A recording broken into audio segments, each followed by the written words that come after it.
Selamat malam teman-teman semuanya. Jadi gua mau bawain cerita dari temen gua. Dan ini cerita tentang Alas Purwo. Alas Purwo itu di hutan Banyuwangi yang katanya angker. Sampai-sampai orang jarang banget mau masuk ke sana, apalagi malam-malam. Nah, gue punya cerita ini serem banget asli. Jadi gini, cerita ini gue denger dari teman gue namanya Reza, anak kota, nggak percaya sama hal-hal mistis. Orangnya itu skeptis ya, tipikal orang yang pikirannya selalu logis, tapi semua itu berubah pas dia ngalamin sendiri kejadian di Alas Purwo. Nah, Reza ini anaknya keren, kerja di Jakarta sebagai arsitek. Dia sering banget jalan-jalan buat cari inspirasi desain. Suka banget sama alam, terutama gunung. Kalau ada waktu luang, dia pasti nyari tempat-tempat yang masih alami, yang nggak banyak orang tahu pastinya. Nah, suatu hari dia dapat proyek besar dari klien yang mau bikin resort di daerah Banyuwangi. Nah, tepatnya itu di dekat Alas Purwo. Nah, kliennya mau resort itu punya nuansa alami yang benar-benar nyatu sama alam sekitar. Nah, Reza yang nggak tahu apa-apa soal mitos dan keangkeran Alas Purwo, cuma mikir ini kesempatan bagus buat eksplor. Dia pun nekat buat ngecek langsung lokasi resort yang mau dibangun. Nah, saat itu dia cuma ditemani sopir lokal yang dikenal sebagai namanya Pak Wardi. Nah, perjalanan mereka dimulai pagi-pagi dari kota Banyuwangi. Awalnya semua berjalan lancar. Mereka ngobrol soal rencana resort, desain, dan segala macam. Tapi pas udah mulai masuk jalan kecil yang menuju Alas Purwo, suasana mulai berubah. Jalanan makin sepi, kiri kanan cuma ada pohon tinggi yang rapat banget. Cahaya matahari aja cuma bisa tembus dikit-dikit. Nah, Pak Wardi yang dari tadi ceria mulai kelihatan gak nyaman. Dia beberapa kali ngelirik jam tangannya kayak nungguin sesuatu. Nah, Reza yang ngerasa ada yang aneh nanya, "Pak, ada apa? Kok kelihatannya tegang gitu, kayak ada yang bingung?" Nah, Pak Wardi cuma jawab singkat, "Kita harus cepat Pak Reza. Tempat ini kurang baik kalau dimasuki terlalu sore." Tapi Reza ya tetap cuek. Dia malah ngebet buat ngambil foto di sepanjang jalan. Bilang buat referensi desain aja, dia kan mau buat resort di situ dari kliennya. Pas sudah makin dalam ke Alas Purwo, sinyal HP mulai hilang. Suara hewan-hewan yang tadinya ramai mendadak hilang. Suasananya itu sunyi, senyap.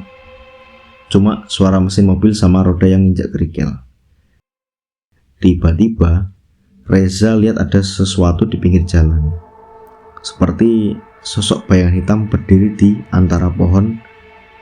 Dia nyuruh Pak Wardi berhenti buat ngecek. Tapi Pak Wardi dengan tegas bilang, Jangan Pak, kita lanjut aja." Reza ngotot mau turun, tapi Pak Wardi langsung ngegas mobilnya, meninggalkan tempat itu dengan cepat. "Itu tadi Pak, apa ya?" Reza nanya penasaran. "Itu bukan urusan kita Pak, yang penting kita cepat keluar dari sini," jawab Pak Wardi dengan nada serius. Sekitar 1 jam kemudian, mereka nyampe di tempat yang dituju. Sebuah clearing di tengah hutan. Reza turun mulai mengambil foto dan ngukur-ngukur lokasi. Tapi suasananya itu benar-benar gak enak, gak nyaman gitulah bagi dia itu. Angin mulai berembus kencang, padahal langit terang. Pohon-pohon bergerak kayak ada yang goyangin. Lalu Reza mulai dengar suara-suara aneh, kayak bisikan, tapi nggak jelas dari mana itu asalnya. Dia berpikir mungkin cuma angin atau imajinasinya aja lah. Tapi semakin lama suara itu semakin jelas, kayak ada yang manggil-manggil namanya, "Reza, Reza." Nah, Pak Wardi yang dari tadi nunggu di mobil tiba-tiba turun dan bilang, "Pak Reza, kita harus pergi sekarang." Reza bingung, tapi Pak Wardi udah panik. "Tempat ini bukan buat manusia Pak, kita nggak boleh lama-lama di sini." Tapi sebelum mereka sempat balik ke mobil, suara jeritan keras tiba-tiba muncul dari dalam hutan. Jeritan yang nggak biasa, nggak bisa dijelasin, manusia bukan, hewan juga bukan. Suaranya tuh bener-bener bukan bikin merinding. Dengan cepat mereka lari ke mobil, tapi mobilnya nggak mau nyala. Nah, panik lah itu. Reza coba tenangin diri sambil muter-muterin kunci, berharap mobilnya nyala, tapi tetap aja mesinnya mati. Lalu Reza lihat ada gerbang kayu tua di tengah hutan, kayak pintu masuk ke suatu tempat. "Pak, itu pintu apa?" tanya Reza. Pak Wardi cuma geleng-geleng kepala. "Itu pintu ke dunia lain, Pak. Tempat orang-orang yang hilang di Alas Purwo."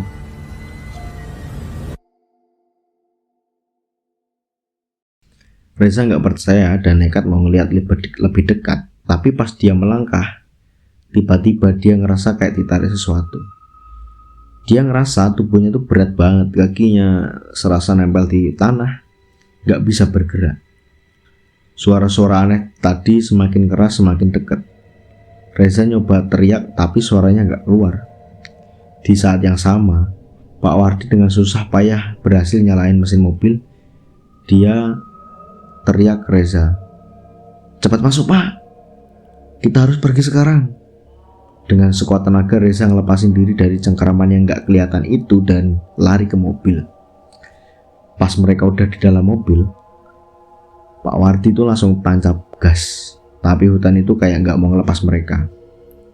Jalanan yang tadinya lurus tiba-tiba berubah jadi labirin. Pohon-pohon yang tumbuh makin rapat seolah-olah nutupin jalan mereka. Nah, disitulah Reza mulai panik dan cuma bisa berdoa dalam hati, berharap mereka itu bisa keluar hidup-hidup lah. Setelah berjuang mati-matian ngelewatin jalan yang terasa gak ada ujungnya, mereka akhirnya melihat cahaya di ujung jalan. Perlahan hutan mulai terbuka dan mereka keluar ke jalan utama. Anehnya, begitu keluar dari hutan, mobilnya tiba-tiba normal lagi, gak ada masalah sama sekali. Reza dan Pak Wardi cuma bisa saling lihat dengan wajah pucat, kayak seolah kayak gak percaya gitu dengan kejadian yang tadi. Mereka berdua tahu apa yang mereka alami bukan hal biasa. Reza yang tadinya gak percaya sama hal-hal mistis sekarang benar-benar yakin kalau ada sesuatu yang gak bisa dijelaskan dengan logika, yaitu di Alas Purwo. Jadi guys, kalau lo mikir buat main-main ke tempat-tempat angker kayak Alas Purwo, mending pikir 2 kali deh. Bukan cuma karena lo bisa nyasar, tapi juga karena lo nggak tahu apa yang sebenarnya ada di sana. Dan kalau lo kebetulan dengar suara-suara aneh atau lihat sesuatu yang nggak biasa, jangan sekali-kali lo samperin deh itu. Jangan pernah abaikan. Bisa jadi itu tanda kalau lo harus pergi dari sana. Seperti Reza yang akhirnya selamat, tapi sampai sekarang masih sering mimpi buruk tentang kejadian itu. Oke, sekian dari saya cerita tersebut. Mungkin kita bisa ambil hikmahnya.